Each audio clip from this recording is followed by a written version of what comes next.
following program deals with a controversial subject. The theories expressed are not the only possible interpretation. Viewers are invited to make a judgment based on all available information. Everyone watching now, please share this link via the sidebar to any and all of your social media channels. This is important. Simply ask your friends and family to give us 15 minutes. That's all we ask. That is the foundation of human control. This cult is constantly dictating when it goes up and when it goes down.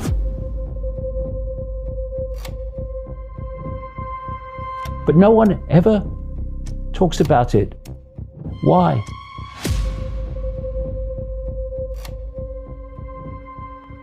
This is fundamental, and I never hear any political party talk about this. I don't hear the wokers talk about it. I don't hear any of them talk about it.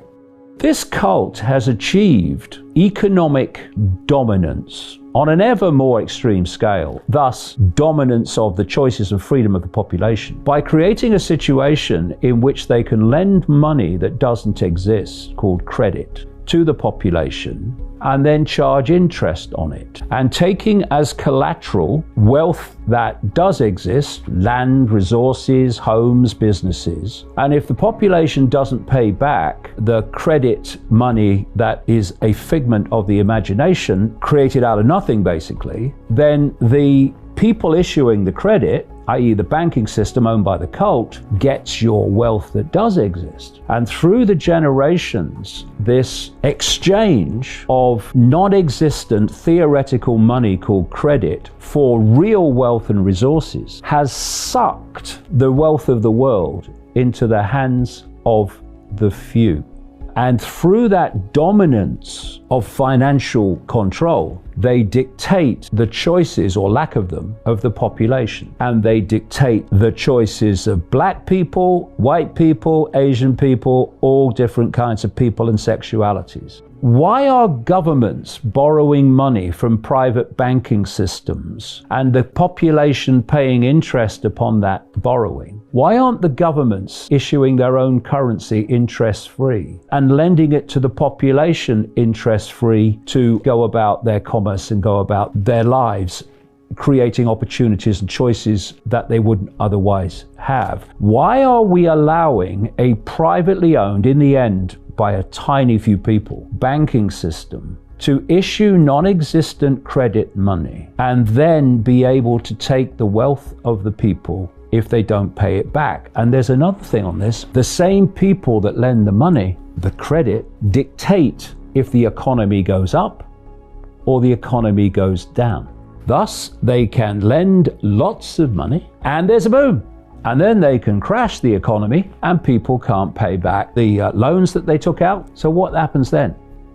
Those that have lent the non-existent credit and crashed the economy can then suck up all the wealth that was put as collateral for the non-existent money. Now, what we're going to see in relation to what I've just said is a frenzy of repossession of properties. A frenzy as the cult, which owns the banking system, sucks up more of the wealth and resources of the world because of a pandemic hoax that crashed the world economy, which the ones that control the banking system were behind. Because the same people, the same cult that's behind the banking system, if people want to focus on how we get our freedom back, then private banks lending money at interest, non-existent money called credit, has to end, or at least it has to be an add-on. We need a system, not a communistic system, but a system where governments are able to issue the currency interest-free.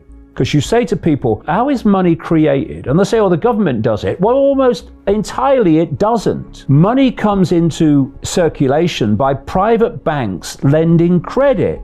And when they lend lots of credit, then there's the opportunity for lots of economic activity. And when they squeeze the credit, what did they say in 2008? A credit crunch. When they squeeze the credit, they're taking out of circulation units of exchange, and economic activity cannot take place. And so we go into a recession. And this cult, via the banking system and via this system, is constantly dictating when it goes up and when it goes down. Because what their masters are making it go up and down, so they know when it's going up and down, and that an idiot could make vast amounts of money if you know when the economy and the stock market's going up and when it's going down. And this is how it works. Changing the banking system, taking control of our economic lives, our livelihoods, our choice out of the hands of private banks, that would change everything on the level that we are talking about. But no one ever talks about it politically. Why? Because Britain is a one-party state. We have a one-party state Labour Party, a one-party state Conservative Party. In America, you have a one-party state Republican Party, a one-party state Democratic Party. And these one-party groupings, all these major political parties, are ultimately controlled by the same network that controls the banking system. And because of that, the politicians controlled by those people are not going to challenge the banking system controlled by those same people.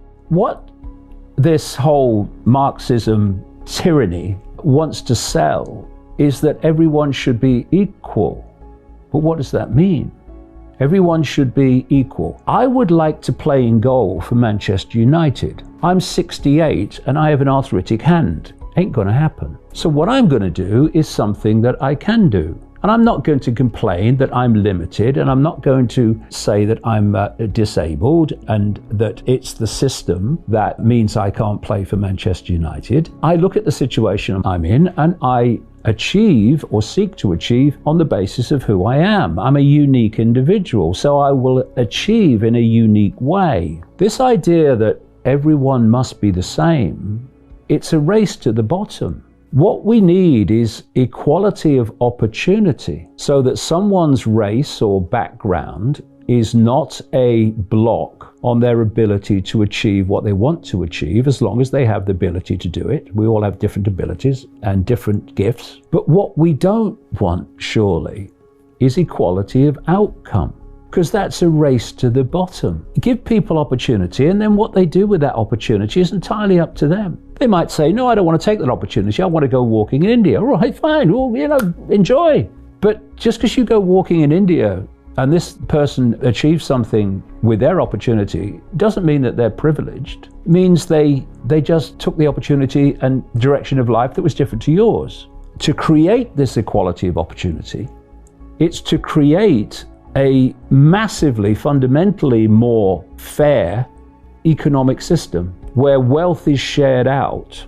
Doesn't mean everyone gets the same, because you take motivation and incentive out of life, it's a race to the bottom, because no matter what I do, it's still the same. So incentives are a very important thing. But what has happened in the system that we have is that it's been completely hijacked financially by a tiny few people. And I said earlier that freedom is actually choice. The more choices you can make, the freer you are. The fewer choices, the less free you are. And what dictates the choices in the system and the world that we have today? It's money, overwhelmingly. Not always, far from always, but it is central, money. So if you're the cult and you want to take people's freedom away, then you take their access to money away, because you're taking their access to choice away. It's the private banking system issuing non-existent theoretical money called credit. That's the whole basis of it. And if I demanded that someone take from me money that doesn't exist, or I tried to give people money that didn't exist, telling them it was real, I'd get frickin' arrested. But banks can make loans of credit, which has never, does not, and will never exist except in theory. And they don't get arrested. They become the 1%. And that's how they've done it. The number of people that are driving this is tiny. I mean, it's ridiculous.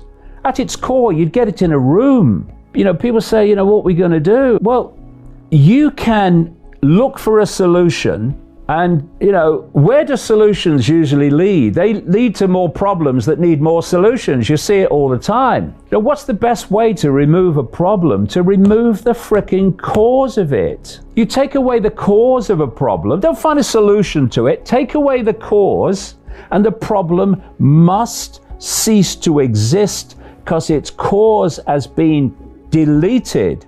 And I've talked about the cause length today. It's human acquiescence to authority. Authority that tells you what to believe and what to do and wants to give you consequences for not believing it and doing it. You acquiesce to that and you're giving your freedom away. Acquiesce to that collectively, humanity gives its freedom away to a tiny few people.